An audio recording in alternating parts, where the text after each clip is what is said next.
बस साथ रख जो शुद्ध है। शुद्ध प्लस सिल्वर पान मसाला, सबकी जुबान पर महक। आपको मोदी जी का वो फेमस डायलॉग याद होगा जब उन्होंने कहा था कि न मैं खाऊंगा ना खाने दूंगा। उस समय मोदी जी एक्चुअली कहना ये चाह रहे थे कि जिसको भी खाना है वो भारतीय जनता पार्टी में शामिल हो और उसके बाद जितनी मर्जी भ्रष्टाचार करो, जितनी मर्जी खाओ, जितनी मर्जी घोटाला करो। भारतीय जनता पार्टी से भ्रष्ट पार्टी भारत के इतिहास में नहीं हुई है और ये बात मैं बहुत जिम्मेदारी से कह रही हूँ। उसका लेटेस्ट एग्जाम्पल है मुंबई से शिवसेना शिंदे ग्रुप के सांसद रविंद्र वाइकर के खिलाफ 14 सितंबर 2023 को मुंबई में एक एफआईआर दर्ज हुई थी जिसमें लिखा था कि एक प्लॉट जोगेश्वरी एरिया में एक प्लॉट जहां पे कि एक पब्लिक गार्डन बनना था, उसमें रविंद्र वाइकर ने एक 5 सितारा आलीशान होटल बनाने की कोशिश करी। तो 14 सितंबर 2023 को ये एफआईआर दर्ज हुई। उसके बाद मामला ईडी में गया, कई बार ईडी की रेड भी हुई और सुर्खियों में ये मामला बना रहा। अनुमान लगाया जा रहा है कि इस प्लॉट की कीमत कम से कम 500 करोड़ है। अब जैसा कि हमने देखा है अक्सर कि ईडी की और सीबीआई की रेड पड़ती हैं, उसके बाद वो इंसान भारतीय जनता पार्टी ज्वाइन करता है, मोदी जी की चमत्कारी वॉशिंग मशीन में उसकी धुलाई होती है और उसके बाद सर्टिफिकेट मिल जाता है कि वो ईमानदार है। यही टूल किट रविंद्र वाइकर के केस में भी प्ले हुई। जैसा कि मैंने कहा 14 सितंबर 2023 को ये एफआईआर दर्ज हुई थी। 10 मार्च 2024 को उन्होंने उद्धव ठाकरे का ग्रुप छोड़ के शिंदे का ग्रुप ज्वाइन किया।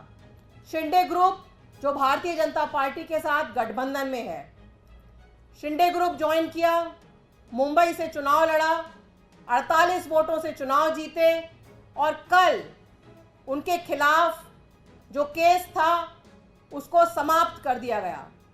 क्लोजर रिपोर्ट दाखिल कर दी गई, यानी कि मोदी जी की वॉशिंग मशीन में धुलाई हो गई और उनको सर्टिफिकेट मिल गया। इतनी हंसी आती है, क्लोजर रिपोर्ट में लिखा है कि अधूरी जानकारी और गलत फहमी के कारण ये क्लोजर रिपोर्ट दाखिल की जा रही है। अधूरी जानकारी क्या थी? क्या ये अधूरी जानकारी थी कि वो शीघ्र ही भाजपा के गठबंधन को ज्वाइन करने जा रहे हैं? शायद ईडी को ये बात पता नहीं थी, इसलिए ईडी ने रेड डाली थी। गलत फहमी क्या थी ये भी नहीं पता, लेकिन ये बात क्लियर है कि जैसे ही उन्होंने भारतीय जनता पार्टी का भ्रष्टाचारियों का गठबंधन ज्वाइन किया, उनके खिलाफ ना तो उसके बाद ईडी ने कोई भी रेड करी, ना ईडी ने पूछताछ के लिए बुलाया और अब जो है क्लोजर रिपोर्ट दाखिल कर दी गई। ये पहला मामला नहीं है, ऐसे मामले कई बार हमारे सामने आए हैं पिछले कुछ सालों में और हम लोग तो कहते आ रहे हैं कि जो भी भारतीय जनता पार्टी ज्वाइन करता है उसको मोदी जी मशीन में धुलाई करके और उसको सफाई का सर्टिफिकेट दे देते हैं। हेमंता विश्व शर्मा हो, नारायण राणे हो, ऐसे बहुत सारे केसेस हमारे सामने हैं। लेकिन आज 4 केसेस में ऐसे पेश करना चाहूँगी जिसमें ना कि सिर्फ जो है तहकीकात बंद की गई है, बल्कि क्लोजर रिपोर्ट भी दाखिल कर दी गई है कि फ्यूचर में भी अब कुछ तहकीकात नहीं होगी। ये तो अक्सर होता है कि भाजपा ज्वाइन करने के बाद ईडी का और सीबीआई का सामान आना बंद हो जाता है, जो तहकीकात होती है उसको ठंडे बस्ते में ढाल दिया जाता है। लेकिन ये ऐसे कुछ केसेस हैं जिसमें क्लोजर रिपोर्ट दाखिल कर दी गई है। छगन भुजबल का केस है जिसमें कि 10,000 करोड़ का महाराष्ट्र सदन का घोटाला था। छगन भुजबल ने भी भाजपा ज्वाइन करी, उनके खिलाफ केस बंद कर दिया गया। प्रफुल्ल पटेल का केस देखिए, प्रफुल्ल पटेल का 30,000 करोड़ का घोटाले का केस था। उनके साथ भी वो हुआ कि मोदी जी की गुड बुक्स में आकर वॉशिंग मशीन में धोकर उनके खिलाफ भी क्लोजर रिपोर्ट दाखिल कर दी गई। सिंधिया के खिलाफ फ्रॉड का केस था, उसमें भी यही हुआ कि उनके खिलाफ भी जो केस था उसको रफा दफा कर दिया गया, क्लोजर रिपोर्ट दाखिल कर दी गई।